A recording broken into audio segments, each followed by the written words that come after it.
Stories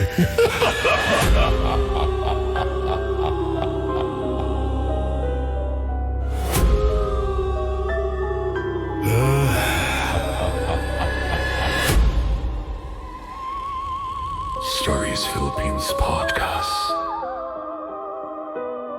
The longest running Filipino horror podcast. Truth is scarier than darkness.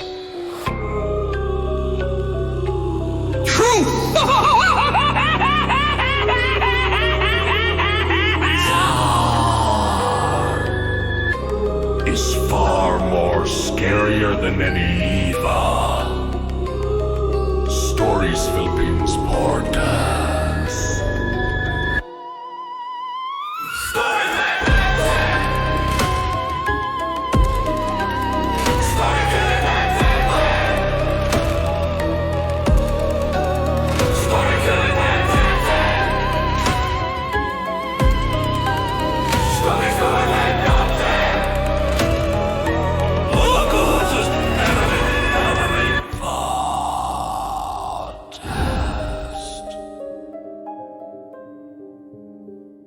A darkness permeates this episode, touching on scenes and themes some may find deeply unsettling.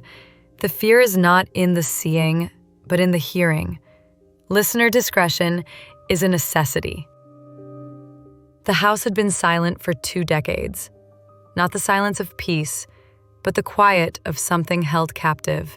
It was a mansion in Angeles City, Pampanga, grand and sprawling, the kind of place a wealthy, old-money family uses as a fortress against the rest of the world. Its wide backyard and pristine facade whispered of power and wealth. Yet behind the newly applied paint, the foundation held older, darker secrets. This was the location for a television network's lock-in taping, a temporary film studio in the heart of an influential neighborhood.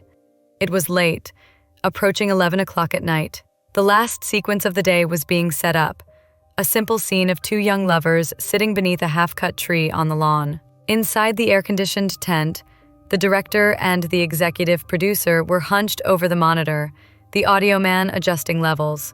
A production staffer, tasked with noting the director's instructions, sat behind them. The routine was familiar, the exhaustion a dull ache in every person present.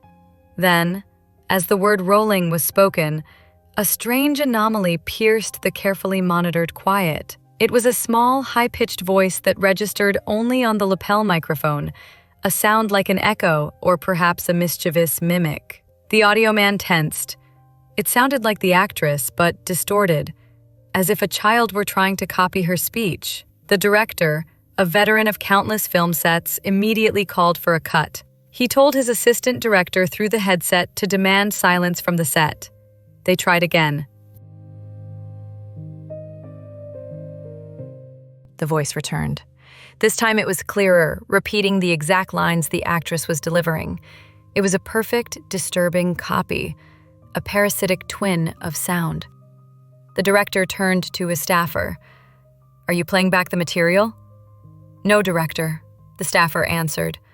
"But you heard that," the audio man confirmed, his voice laced with sudden apprehension. A chill had already started to bloom in the humid tent. The executive producer, a person of practical, no-nonsense temperament, began to look visibly disturbed. They finished the scene, a strained tension now pulling at the edges of the room, and immediately played back the recording. The disembodied voice was there, preserved on the track, perfectly mimicking the dialogue. The director, who had a reputation for sensing the strange and had long ago resigned himself to the supernatural occurrences of the trade, offered a suggestion. Perhaps, he mused, the audio from the assistant director's headset was bleeding into the microphone feed, the volume on the unit always set too high. It was a technical explanation, a fragile shield against the unknown. But then, the final, terrifying whisper came. The small voice, faint but utterly clear, spoke the words that no one in the tent had spoken. words that belonged only to the director's command. Cut. Cut. It was a ghostly final word, a stolen command echoing the very voice of authority. When they spilled out of the tent, the news of the mimicry had already spread across the set. Everyone felt the shift, the unsettling realization that they were not alone. The audio clip, saved for a brief moment on a flash drive, was ultimately deleted. The terror of the recording outweighed the curiosity. A voice without a body, a consciousness able to command the silence, had inserted itself into their reality. I am Jessica, and you're listening to Stories Philippines podcast. This is the sound of the unseen, the fear that comes not from a glimpse in the dark, but from a word whispered into your ear. It is a pervasive, almost psychological dread that cuts across time and culture, an anxiety that is deeply embedded in the Filipino experience. We speak of the boses, the voice, a phantom presence that mimics, commands, or warns, a haunting that does not need a shadow to be terrifying. It is the core crisis of truth, the paranoia of surveillance, and the complete collapse of trust in the very air you breathe. Submit your stories to our email, stories.phpodcast@gmail.com, and let us know what unnerves you in the dark. The terror of the disembodied voice, the voice doppelganger, is not solely Filipino. Throughout history, in the old houses of Victorian England, in the dense forests of North America, and in the colonial-era towns of Latin America, there are countless tales of auditory phenomena that defy rational explanation. The concept of the voz alta in Spanish folklore, the loud voice, often speaks of a warning or a prophetic utterance. In the United States, early spiritualism and seances of the 1800s were often defined by trumpet voices and mysterious commanding utterances from beyond the veil. But in the Philippines, this auditory haunting often takes a unique and profoundly personal turn. The voice of a loved one, stolen, twisted, and weaponized. We travel now to Samar, a province where life is often tethered to the sea, where houses known as kubos are sometimes built on stilts over the muddy expanse of mangrove swamps, the Bakawan. Life there is communal and challenging, and the lines between the living and the spirit world are often blurred by the constant, shifting presence of the water.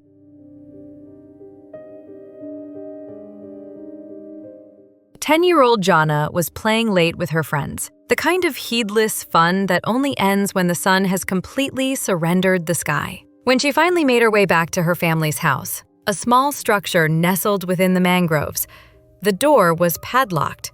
The house was dark. Her family, her mother, her father, and her two older sisters, were nowhere to be found. She called out their names, her voice echoing over the water and the gnarled roots of the mangrove trees. There was no answer. She quickly decided that they must have gone to her grandmother's house, a common gathering place. But just as she was about to leave, a voice stopped her. "Jana, come inside now. There is food here, come and eat." It was the voice of her father, a comforting, familiar sound. But something was immediately wrong. Her father never called her by her first name. It was always a term of endearment, Nak, or a teasing nickname. A cold certainty settled in the little girl's stomach, yet she allowed herself to be drawn back. "Papa, the door is locked," she called out. The voice from within the dark house responded, "Knock it with a stone. I have a surprise for you." This was the final, devastating detail that broke the spell. Jana knew her father hated anything in the house being broken or damaged. The command to smash the padlock with a rock was a violation of his core principle. She peered through a small gap in the door near the lock, her heart pounding against her ribs. She saw nothing. The house was empty. And then she noticed the final piece of evidence. The slippers of her entire family were gone. They were not there. She ran. Tears streamed down her face as she made her way to her grandmother's house. There, in the warm light of the television, sat her entire family, safe, intact, and happily watching a show. They had been there all along.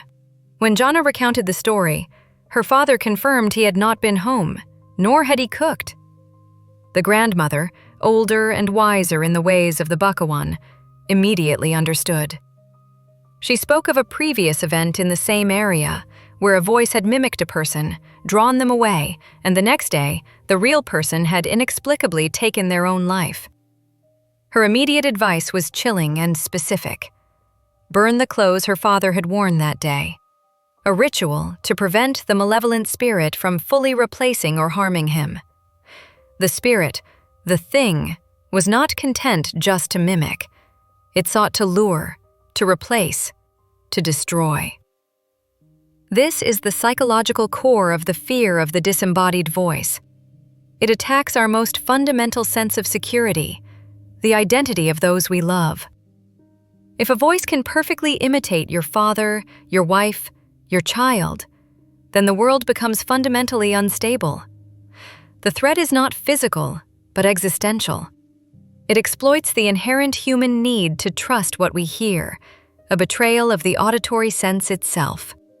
Find show notes and support options in the description to help us continue sharing these true accounts of the strange and unsettling. The wiretap scandal of the early 2000s, a moment of profound national uncertainty, offers a powerful modern parallel to this ancient folklore. The crisis unfolded with the public release of a taped conversation, a purported phone call between a sitting president and an election official. The voice, the mere sound of a voice on a recording, was enough to rock the foundations of the entire government, sparking mass protests and a deep national mistrust. The pervasive paranoia of the presidential wiretap was the political version of the ghost call. It was a crisis, not of vision, but of sound. Every citizen was suddenly listening to every political utterance through the filter of that whispered, recorded voice. Was it real? Was it manipulated? Could the very essence of power be secretly recorded, twisted, and released to sow chaos? The ghost in this scenario was the disembodied voice of a political authority, haunting every news channel and household, making everyone question the reality of every public statement. The concept of truth itself became a phantom, something that could be engineered and projected from an unknown source. It is a crisis that mirrors the experience of Amiran, who lived in a very old, sprawling house in the province. His story is less about a single mimicry and more about the constant, looming dread of surveillance. One dark night, walking home from a friend's house, with only the scant light of the moon, Amiran felt the unmistakable presence of another. Footsteps trailed his, silent but sensed. As he hurried his pace, the feeling of being watched intensified. Then, the sound came. Low, indistinct whispers. The sound of voices muttering things he could not understand. It was the feeling of being the subject of a secret, unseen conversation. When he finally made it inside his home, the terror remained. The next day, the neighbors confirmed the local legend. The area was haunted by ghosts. Amiran had stumbled into a local cultural belief about spectral neighbors, the Multos, who inhabit the space around the living. From that day on, he avoided the night, preferring the safety of the sun. The fear was the constant sense of being the object of an unseen audience, a perpetual eavesdropping in the dark. This sense of auditory haunting has found its way into the most modern of technologies, the telephone. The phone, an instrument of distance and connection, becomes a conduit for the unseen.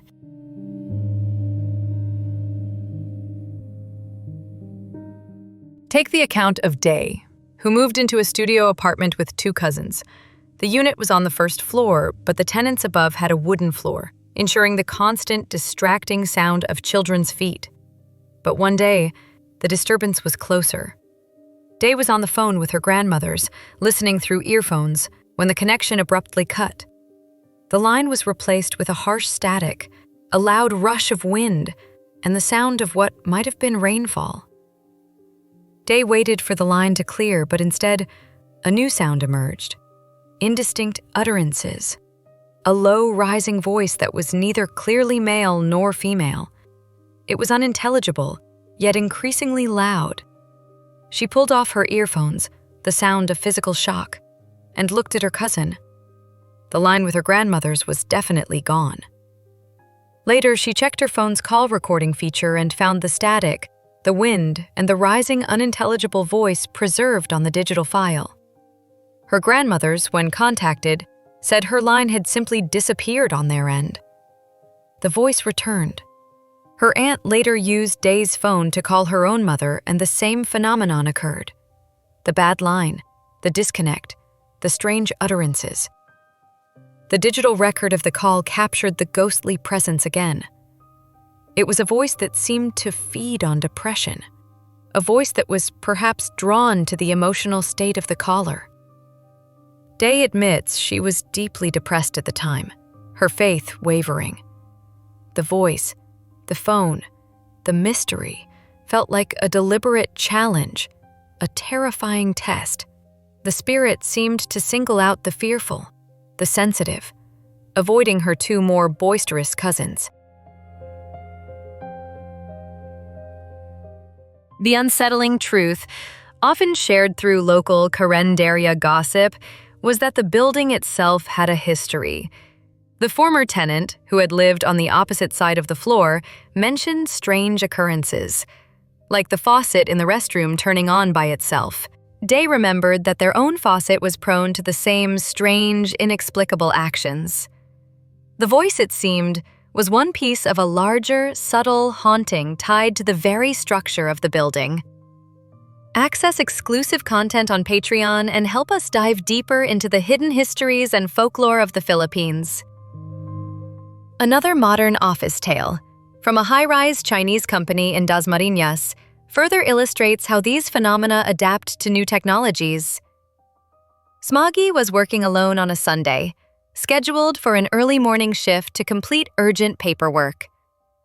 The office was vast and silent, a modern shell of glass and steel. At 20 minutes past 5 in the morning, the silence was violently broken. Two telephones, one in the reception area, the other in a nearby department, began to ring simultaneously. It was too early for a legitimate call, especially on a Sunday. Smoggy answered the one nearest her. The line was not silent, but filled with a garbled, scraping noise, like crumpled paper held close to a microphone. She hung up. The ringing in the other department stopped at the exact same instant.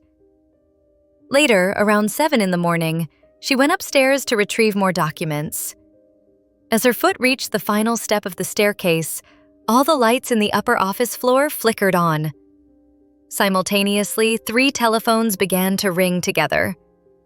Shaken but needing the papers, she walked over and answered one. The same garbled, scraping sound met her ear, the sound of an inhuman voice trying to speak. She dropped the receiver and bolted, leaving the other phones to ring. As she neared the bottom of the stairs, the ringing stopped, and the lights above flickered off. The spirit of the place was using the technology of the office, the very tools of communication, to announce its disturbing, unseen presence. The voices are not always malevolent in their intent, but their presence is always a sign of a deeper reality. A strange, slightly different account comes from the person known as Happy, who was a high school student living with her housekeeper, Ate J. One afternoon, with Ate J outside doing laundry, the house phone rang. Ate J answered. She was speaking to the mother of Happy, who was at work. "Hello, sister?" Ate J asked, referring to Happy's mother. "No, there is no man here with us, I promise." "Okay, your mother wants to talk to you." Happy took the phone. Her mother, her voice serious, asked, Do you have a man with you there?" "What? No, who would we bring here?" Happy answered, perplexed. Her mother explained that a man had called her, from the house phone, a man with a distorted, snuffling voice. He had warned her, saying, "Be careful," and other strange, vague things. There was no man in the house. The girls were alone. Happy jokingly told Ate J that their friend had been tattling on them. 3 weeks later, the mystery was solved. The housekeeper, Ate J, was caught stealing money from the family.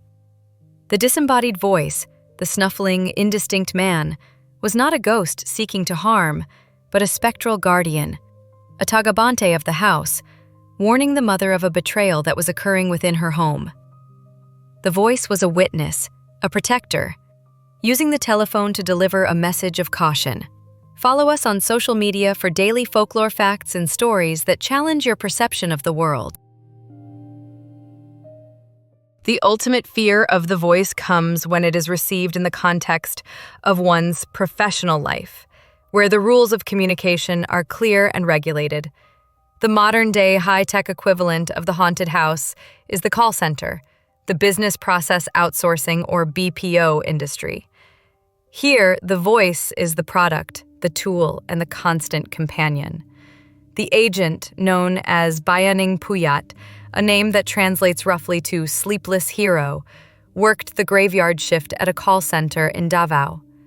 After a year in the business, the ghost call was a known phenomenon, a dropped line, a silent connection, a number that registers but yields no human voice. It was a glitch, an occupational hazard. But on Christmas night, when the calls were few and the office was quiet, a call came through to his station. He gave his opening spiel, but there was no response, only a faint sound on the line. It was the sound of a television that was not tuned to a station, a rushing white noise, a fuzzy static. He tried his ghost call spiel, his attempt to confirm if the caller could hear him. "Hello, please confirm if you can hear me," he said into the headset. Then the response came. Not a voice, not a word, but a scream. It was not loud, but it was deep, guttural, a sound that seemed to come from the very floor, from the bottom of an unseen well. It was the sound of something trapped, or something in profound agony. The call ended abruptly.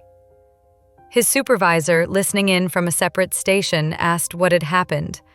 The agent explained the scream, the terrible subterranean sound.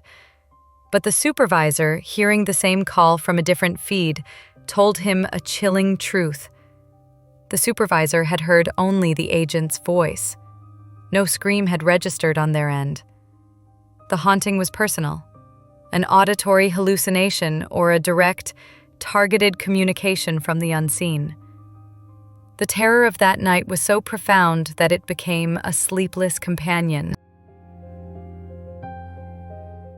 The house, the swamp, the telephone, the office, all these are just stages for the constant, unnerving presence of the Boses. The fear is rooted in the deep cultural belief that voices can be separate from the body, that they can carry warnings, commands, or mockery from a realm just beyond our own. The auditory haunting bypasses the eyes and speaks directly to the mind. Think of the scientific perspective on auditory hallucinations. The brain, when stressed, fatigued, or in a state of sensory deprivation, can sometimes manufacture sounds, a trick of the mind that creates a voice where there is none. Is the disembodied voice a product of the collective trauma of a nation that has endured years of political deceit? A national nervous breakdown manifesting as a phantom sound? Is it the sheer exhaustion of a modern life that forces young people into 24-hour call centers and lock-in tapings, causing their minds to break down and generate the terrifying sound of the uncanny? Or is it something else entirely? Is it a presence with its own intelligence, one that has learned the vulnerabilities of the human being? A master mimic that uses the very fabric of our family, our technology, and our culture to draw us into a place of profound, undeniable fear? The deepest questions linger not about what we see in the shadows, but what we hear in the silence. When your own loved one's voice, the most comforting sound in your world, is twisted into an instrument of deceit, what is left to trust? The world is a constant broadcast, a spectrum of sound that we filter and ignore. But what if the things we ignore are the very things that are trying to speak to us, to warn us, or to lure us away? The fear is that you will answer the call, and on the other end, there will be no one. Only the perfect, mocking echo of your own voice. What if the voice you hear is not from the grave, but from the void? When a thing is deep-seated, it cannot be changed. Listen to past episodes of Stories Philippines podcast, where we explore the many dark corners of the archipelago's history and folklore. Do not forget to like, subscribe, follow, and share this podcast. Support the podcast financially in ways you can find in the show notes. Thank you for tuning in.